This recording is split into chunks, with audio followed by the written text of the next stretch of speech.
La religión demostrada. Los fundamentos de la fe católica ante la razón y la ciencia. Por el reverendo padre Hilaire. Segunda verdad. Tenemos alma. Cualidades del alma. Inmortalidad. Segunda parte. Eternidad del cielo y del infierno y el destino del hombre. Pregunta 58. ¿La inmortalidad del alma prueba la eternidad del cielo y la eternidad del infierno? Respuesta. Sí. Las mismas razones que prueban que el alma es inmortal, prueban también que será o eternamente feliz en el cielo o eternamente desgraciada en el infierno. La vida presente, en efecto, es el tiempo de prueba, y la vida futura es la meta, el término a donde debe llegar el hombre inteligente y libre. Después de la muerte, ya no habrá tiempo ni para el mérito ni para el demérito, ni habrá lugar para el arrepentimiento. Por consiguiente, los buenos quedarán siempre buenos y los malos siempre malos. Es justo, pues, que así la recompensa de los primeros como el castigo de los segundos sean eternos. Un ser libre y responsable debe ser llamado, tarde o temprano, a dar cuentas de sus actos. Por lo tanto, su destino se divide en dos partes. La primera es la prueba de la tentación, de la lucha.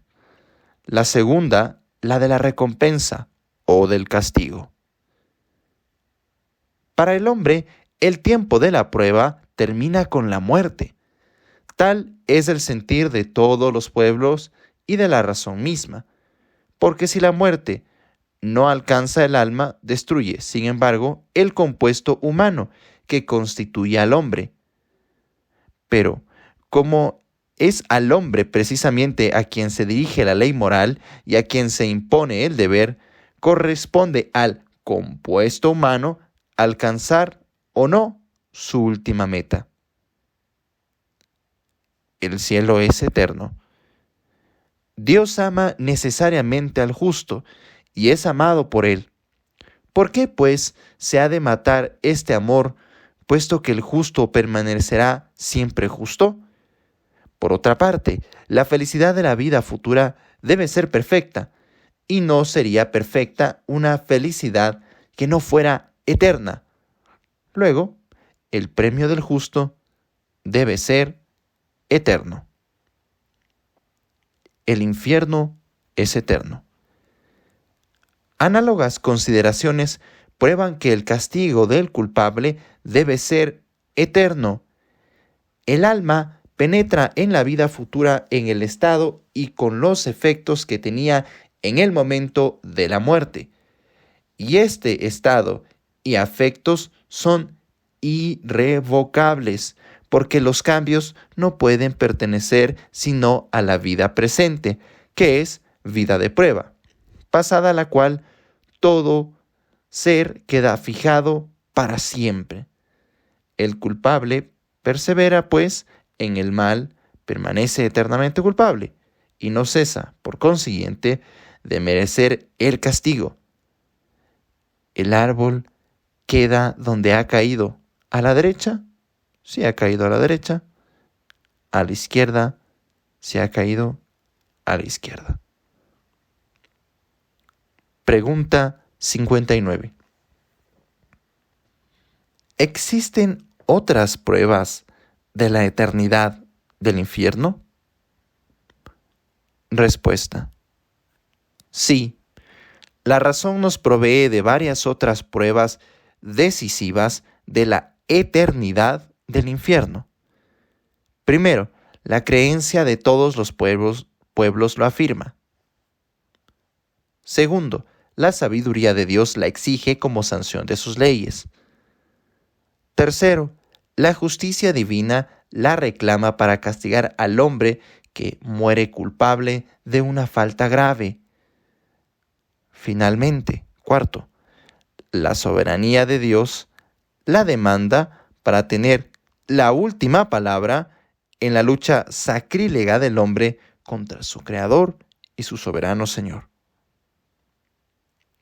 Primero, la existencia de todos los pueblos la afirma. En todos los tiempos, desde el principio del mundo hasta nuestros días, los pueblos han creído en la existencia de un infierno eterno. Hemos hecho notar esta creencia al hablar de la inmortalidad del alma. Cosa asombrosa. El dogma del infierno eterno, que subleva a todas las pasiones contra él y causa horror a la naturaleza humana, es el único que los hombres no han discutido. Consultad a los poetas, a los filósofos, los escritores de la antigüedad, y todos, sin excepción, hablan del infierno eterno. Hesíodo y Homero lo pintan a los habitantes de Grecia. Virgilio y Ovidio lo describen en la Roma idólatra.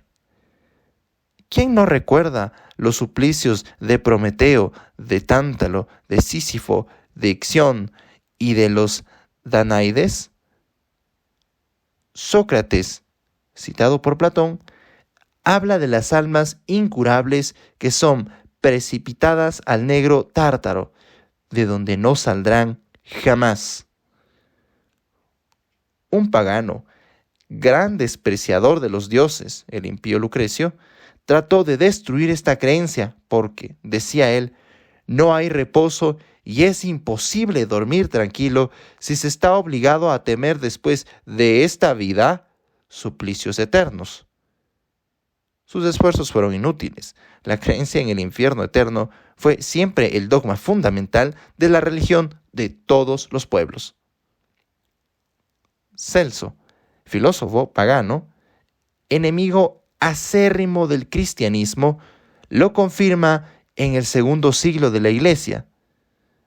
Tienen razón los cristianos, dice él, en pensar que los malos sufrirán suplicios eternos. Por lo demás, este sentimiento le es común con todos los pueblos de la tierra. Leed la historia de todas las razas de egipcios, caldeos, persas, indios, chinos, japoneses, galos, germanos, etc., y veréis que todos creían en un infierno eterno, como en la existencia de Dios. Cuando Colón descubrió las Indias occidentales, comprobó que los habitantes del Nuevo Mundo tenían la misma creencia. Un viejo jefe le amenaza con el infierno, diciéndole: «Sabete que al salir de la vida hay dos senderos, uno fulgurante de luz y otro sumido en las tinieblas. El hombre de bien toma el primero, mientras que el malvado echa a andar por el sendero tenebroso hacia el lugar de los suplicios eternos». ¿Cuál es el origen de esta creencia de todos los pueblos?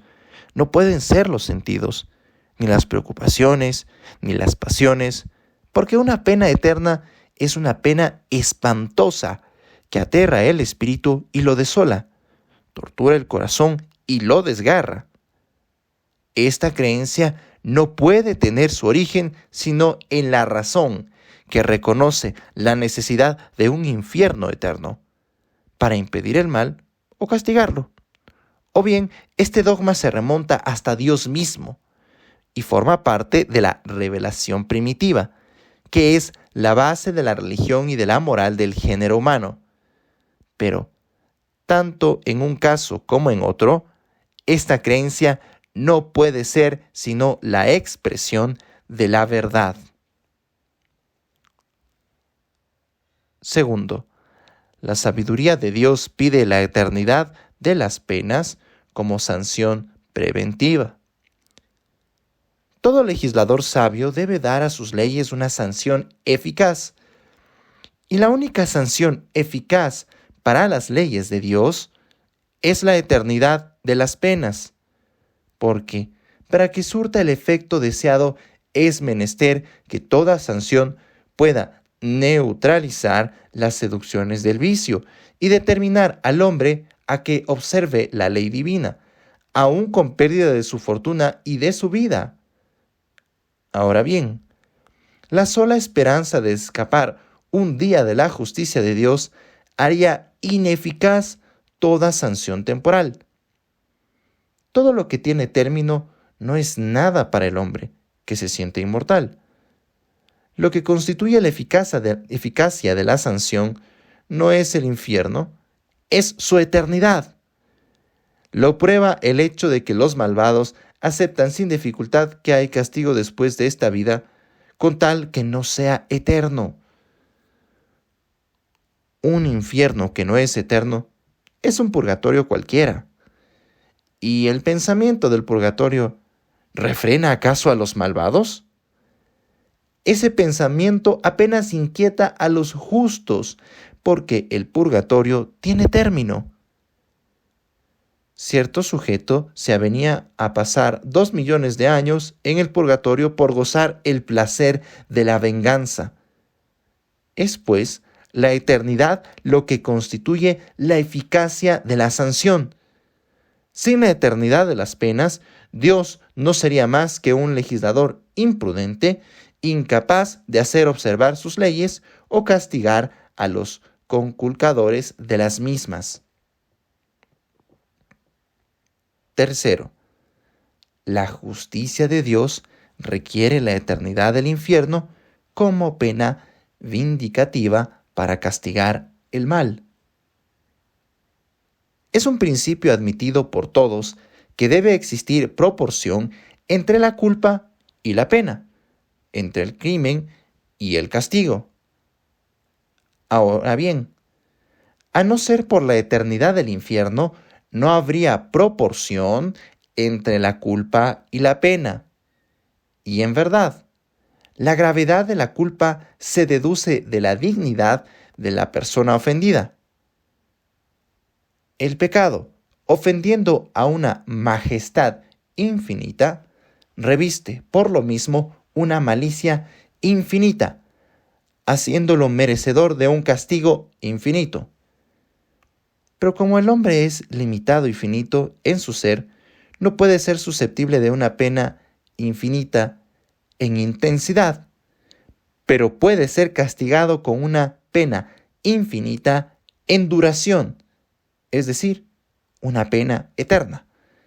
Es justo, por consiguiente, que sea condenado al fuego eterno a fin de que el castigo guarde proporción con la culpa.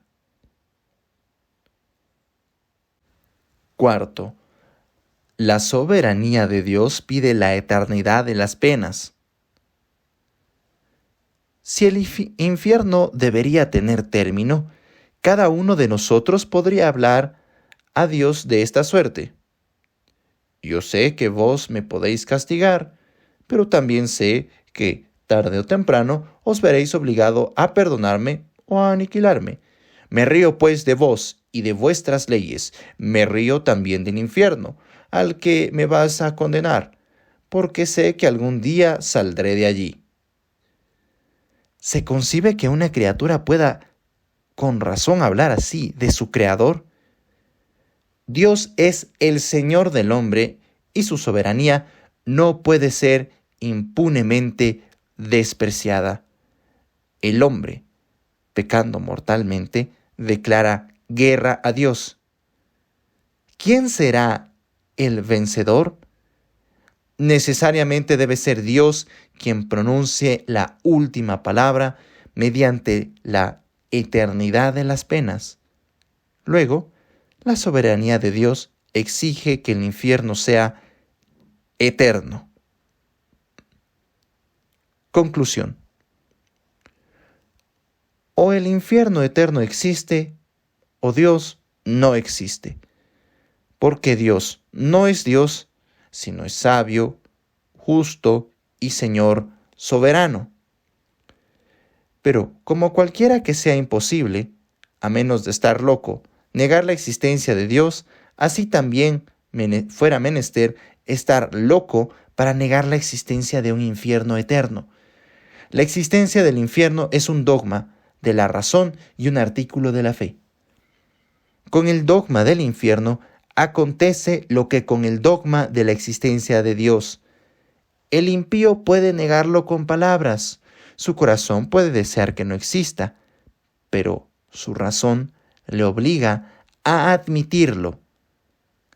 La misma rabia con que el incrédulo niega este dogma prueba a las claras que no puede arrancarlo de su espíritu.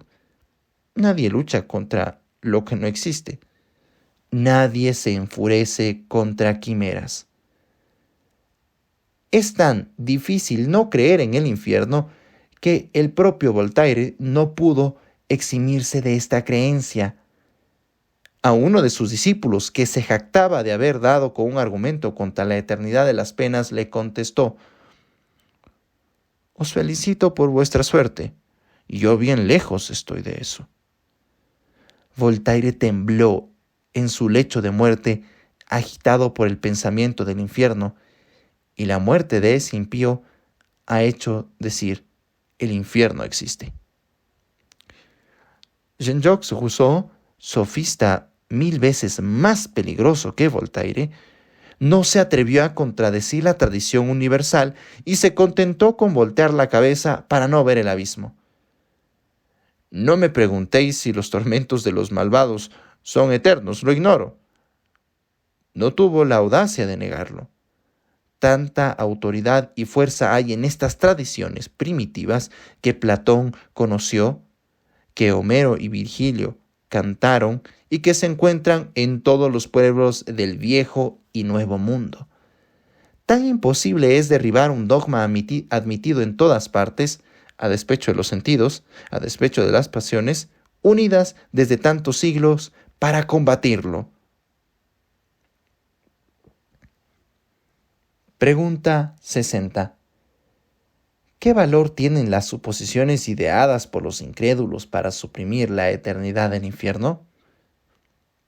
Respuesta. Contra la eternidad del infierno no se puede establecer más que las siguientes 3 hipótesis. 1. O el pecador repara sus faltas y se rehabilita. 2. O Dios le perdona sin que se arrepienta. 3. O Dios le aniquila. Estas suposiciones son contrarias a los diversos atributos de Dios y están condenados por la sana razón. Primero, para explicar lo que sucederá más allá del sepulcro, ciertos incrédulos modernos proponen teorías absurdas. Juan Reynaud, Tierra y Cielo, Luis Figuier, El Mañana de la Muerte y Flammarion, Pluralidad de los Mundos Habitados, renuevan el viejo error de la metempsicosis y suponen que las almas emigran a los astros para purificarse y perfeccionarse cada vez. Todas estas teorías no pasan de ser afirmaciones gratuitas, ilusiones y quimeras que hacen retroceder la dificultad sin resolverla. Sí, es posible rehabilitarse después de esta vida. No hay sobre la tierra sanción de la ley divina. ¿Para qué inquietarse en esta vida? Ya nos convertiremos en los astros, y si después de varias peregrinaciones sucesivas el hombre sigue siendo perverso, ¿será condenado a errar eternamente de astro en astro, de planeta en planeta? Pero en este caso, el hombre no llegaría jamás a su meta, lo que es contrario al sentido común. Por lo demás, si después de la muerte existiera un segundo periodo de prueba, nada impediría que hubiera un tercero, un cuarto, y así sucesivamente. ¿A dónde llegaríamos? Llegaríamos a esto que el malvado podría pisotear infinitamente las leyes de Dios y burlarse de su justicia. Esto no puede ser. La muerte es el fin de la prueba, la eternidad será su término. Segundo, ¿puede Dios perdonar al pensador en la vida futura? No, esto es imposible. El perdón no se impone, se otorga y no se concede sino al arrepentimiento. Ahora bien, el réprobo no puede arrepentirse porque la muerte ha fijado su voluntad en el mal para toda la eternidad. Ya no es libre. El infierno es para él un centro de atracción irresistible y es tan imposible para el desgraciado elevarse a Dios por un movimiento bueno como lo es para la piedra elevarse a los aires por sí misma. Las agujas de un reloj cuyo movimiento se detiene marcarán siempre la misma hora. Un alma detenida por la muerte en el mal seguirá marcando lo mismo por toda la eternidad. Además, el perdón concedido por Dios en la vida futura destruiría toda la eficacia de la sanción de la ley divina. ¿Qué podría detener al hombre en el momento de la tentación si abrigara alguna esperanza de obtener su perdón en la eternidad? ¿Cuántos perversos se entregarían gustosos a la práctica del mal si el infierno no fuera eterno? Y si el temor de las penas eternas no sujeta a todos en el sendero del deber, la idea de castigos temporales no ejercería sobre ellos ninguna influencia. Tercero, ¿puede Dios aniquilar al culpable? No, Dios no puede aniquilarlo sin ir en contra de sus atributos divinos, y esto por diversos motivos. 1. El aniquilamiento es opuesto a todo el plan de la creación. Dios ha creado al hombre por amor y le ha creado libre e inmortal, pero quiere que el hombre le glorifique por toda la eternidad. Dios no puede, por mucho que el hombre haya abusado de su libertad, cambiar su plan divino, porque entonces resultaría esclavo de la malicia del pecador. Dios quiere ser glorificado por su criatura, y no podría ser de otra suerte. Es libre el hombre para elegir su felicidad o su desdicha, pero de buen o mal agrado, la criatura debe rendir homenaje a la sabiduría de Dios, que es su Señor, o celebrando su gloria en el cielo, o proclamando su justicia en el infierno. 2. Si Dios aniquilara al culpable, su ley carecería de sanción eficaz. Para el pecador, el aniquilamiento, lejos de ser un mal, sería un bien. Esto es precisamente lo que él pide. Sus deseos son gozar de todos los placeres sensibles y luego morir, todo entero, para escapar de Dios y de su justicia. A esta muerte completa él la llama reposo eterno. El aniquilamiento, por tanto, no sería una sanción eficaz de la ley moral, puesto que Dios parecería impotente y sería vencido por el hombre rebelde. 3. Además, el número y la gravedad de las faltas piden que haya grados en la pena, y le sería imposible a Dios aplicar este principio si no tuviera otra arma que el aniquilamiento para castigar al hombre culpable. El aniquilamiento no tiene grados, pesa de un modo uniforme, pesa indistintamente sobre todos aquellos a quienes castiga, confundiendo todas las vidas criminales en el mismo demérito. Esta monstruosa igualdad destruiría la justicia. Luego, después de esta vida, el pecador ni puede obtener el perdón ni ser aniquilado. Debe sufrir un tormento eterno. Objeciones. Primera, ¿no es injusto castigar a un pecador de un momento con una eternidad de suplicios? Respuesta. No, porque la eternidad de un crimen no se mide por la duración del acto criminal, sino por la malicia del mismo. ¿Cuánto tiempo se necesita para matar a un hombre? Basta un instante, y sin embargo, la justicia humana condena a muerte al asesino.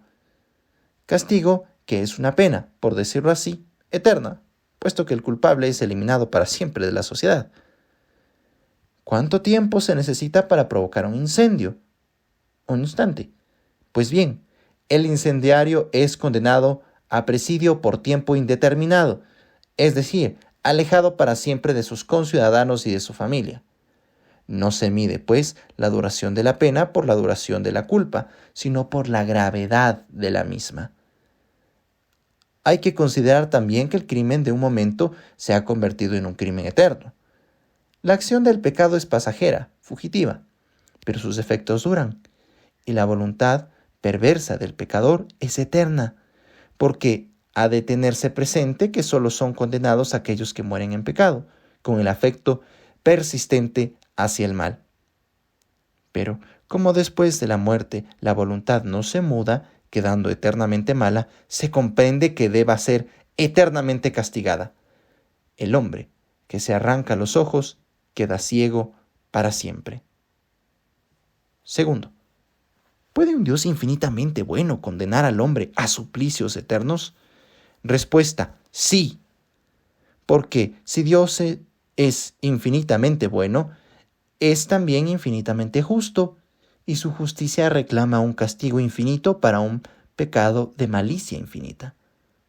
Pregunto a mi vez, ¿sería bueno un padre que no impidiera a uno de sus hijos el hacer daño a los otros hermanos?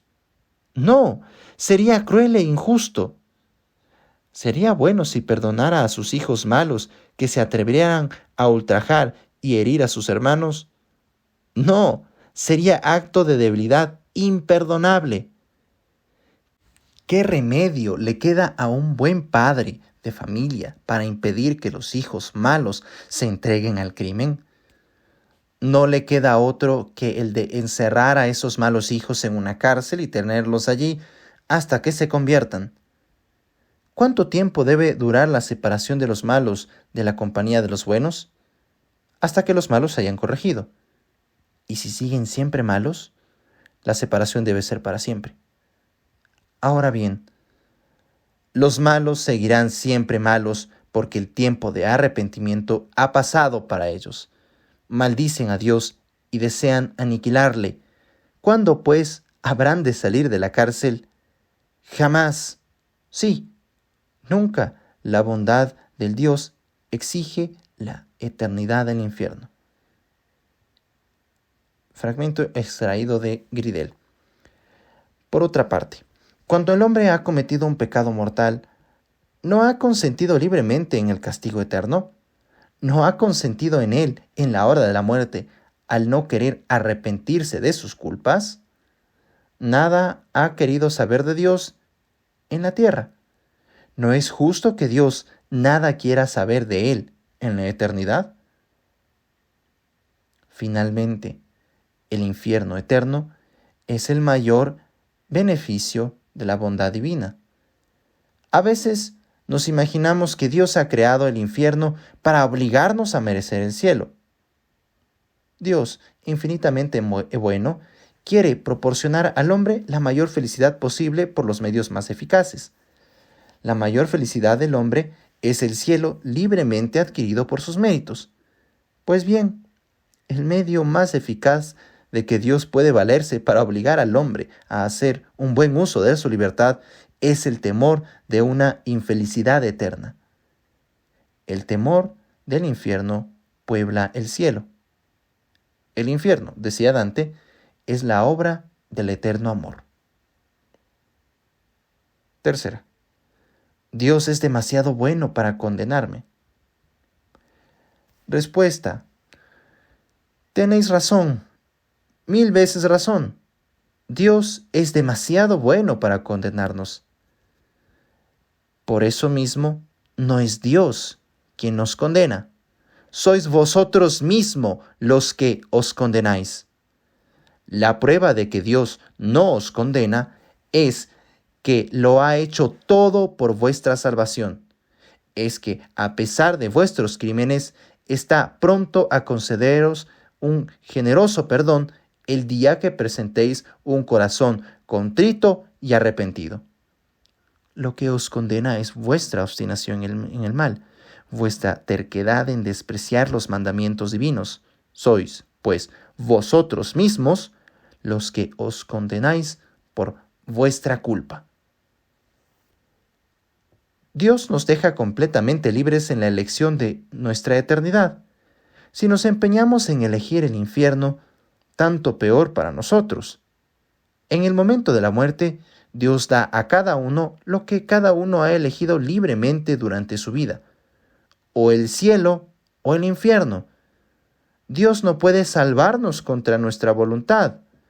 Nos ha creado libres y no quiere destruir nuestra libertad. A pesar del infierno eterno, la bondad de Dios queda intacta, como también su justicia, y el dogma de la eternidad de las penas es la última palabra de la razón y de la fe. Sobre Dios, sobre el hombre, sobre la moral y sobre la religión es la sanción necesaria de nuestra vida presente. Cuarto, nadie ha vuelto del infierno para testificarnos su existencia. Respuesta: no, nadie ha vuelto del infierno, y si entráis en él, tampoco volveréis. Si se pudiera volver, aunque fuera por una sola vez, yo os diría, id y veréis que existe.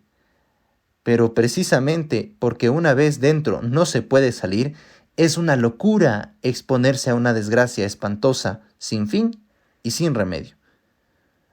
Nadie ha vuelto del infierno. ¿Y cómo volver, si el infierno es eterno? ¿No veis que apeláis a testigos que no podrán venir jamás a daros una respuesta? No están en el infierno para atestiguar su existencia, están en él como forzados, condenados a galeras perpetuas para expiar sus crímenes. Si se entra en el infierno, no se sale de él jamás. Y fuera de eso, ¿este testimonio del infierno es acaso necesario? Acabamos de oír la deposición de todo el género humano. Hemos escuchado las conclusiones justísimas de la razón. ¿No basta eso para demostrarnos la existencia del infierno? ¿Cuántas verdades conocemos solo por el testimonio de nuestros semejantes y cuántas otras hemos aprendido únicamente con la luz de la razón?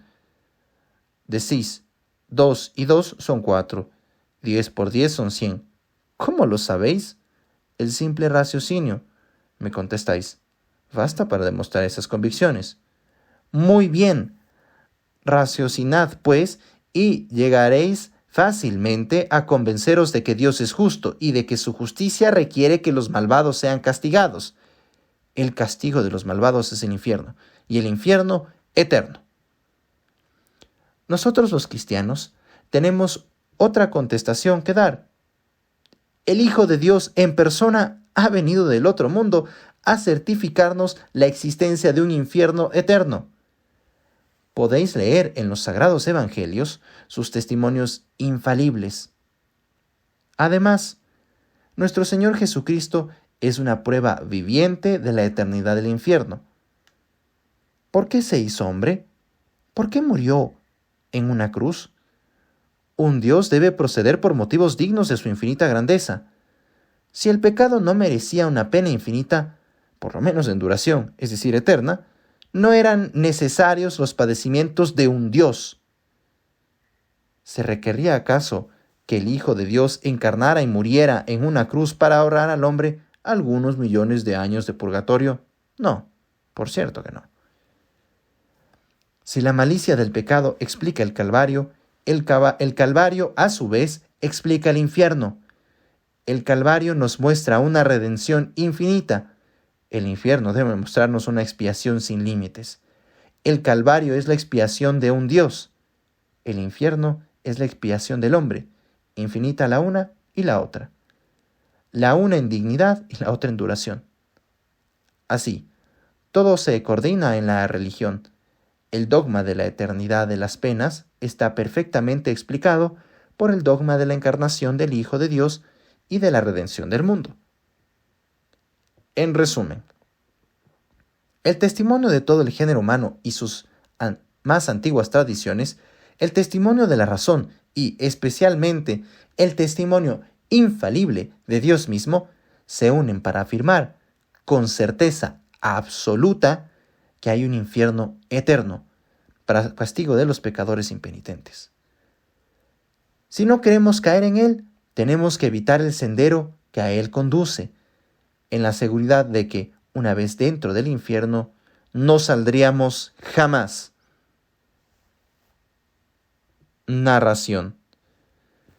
Una religiosa enfermera se encontraba junto al lecho en que, enfermo de muerte, yacía un viejo capitán que no quería convertirse. El enfermo pide agua. La religiosa, en su celo por la salvación de esa alma, le dice al servirle la copa: «Beba usted, capitán, beba hasta hartarse, porque se va al infierno, y durante toda la eternidad pedirá una gota de agua sin obtenerla». «Le he dicho 1000 veces que no hay infierno». «Sí, me lo ha dicho usted, capitán, pero ¿lo ha demostrado? Negar el infierno no es destruirlo». «Lo ha demostrado, repetía en voz baja el enfermo, revolviéndose en el lecho. «Vamos, no lo he demostrado. ¿Y si fuera cierto?». Después de algunos instantes añadió: «Dios es demasiado bueno, sí, demasiado bueno para arrojar un hombre al infierno». «Dios no castiga porque es bueno, sino porque es justo. El simple buen sentido nos dice que Dios no puede tratar de la misma manera a los que le sirven que a los que conculcan sus santas leyes», decía la religiosa, «a sus fieles servidores que a sus servidores negligentes». «Por otra parte», agrega la hermana con mucha tranquilidad, «ya verá usted pronto, capitán, si el infierno existe». La religiosa guarda silencio y continúa su oración. Después de algunas horas de reflexión, el hombre enfermo pide un sacerdote. Decía hablando consigo mismo: «Hay que decidirse por el partido más seguro. No es prudente ir a verlo. Cuando se entra, no se sale». Pregunta 61. ¿Cuál es el destino del hombre? Respuesta. El hombre ha sido creado para conocer, amar y servir a Dios sobre la tierra y gozarle después en la eternidad. Llámase destino de un ser el fin que debe procurar y obtener para el cual Dios le ha dado la existencia. El hombre tiene un doble fin: el fin próximo, que debe cumplir sobre la tierra, y el fin último, es decir, la meta a que debe llegar después de esta vida, la bienaventuranza eterna. Primero, Dios ha creado al hombre para su gloria. Todo ser inteligente obra por un fin. Obrar sin un fin es absurdo. Dios, sabiduría infinita, no podía crear sin tener un fin, y un fin digno de él. Este fin, digno de Dios, no es sino Dios mismo. Nada de lo que se halla fuera de él es digno de su grandeza infinita. ¿Qué saca él de la creación? Dios es el bien infinito y no puede ser ni más perfecto ni más feliz. Pero Dios puede manifestar su bondad, sus perfecciones infinitas, y de esta suerte procurar su gloria. Debemos distinguir en Dios la gloria interior, esencial, y la gloria exterior, accidental. La gloria interior es el conjunto de sus perfecciones infinitas y no es susceptible de aumento. Dios se glorifica exteriormente cuando manifiesta sus perfecciones con los bienes que da a sus criaturas, cada una de las cuales es como un espejo en el que se reflejan con mayor o menor brillo las perfecciones divinas. Cuando el hombre conoce, estima, alaba y bendice con amor estas perfecciones divinas que le son manifestadas por las criaturas cuando glorifica a Dios, y para recibir este homenaje, esta alabanza exterior, Dios ha creado al hombre.